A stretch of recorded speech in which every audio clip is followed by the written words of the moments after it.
It's a done deal. Kiewit has purchased the old PayPal campus for almost $32.5 million. So the big move for its operations in Millard is on to La Vista.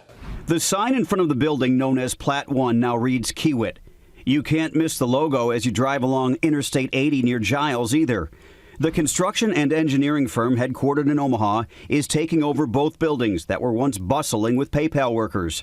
There are some really nice amenities here, such as a lagoon and walking paths to get some fresh air and perhaps exercise while on break. Back in June, we reported that Kiewit's technology group, business services and supply network, as well as data services divisions would all be moving from near 120th and L in Omaha to La Vista.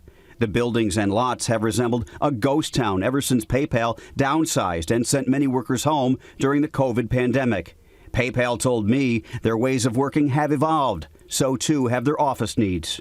The Sarpy County Assessor's Office says Kiewit purchased the property for $32,400,000 in mid-June. It's assessed at more than $27 million. The Kiewit Vice President of Corporate Communications confirmed the move and deal. Bob Kula said this will be done in phases through the remainder of the year as renovations are completed. We expect to accommodate about 1,500 employees. He says there will be no workers left at the old location. By the way, this does not affect Kiewit's new downtown headquarters. The company operates out of several locations in the city. On your side, Craig DeGrelli, 6 News.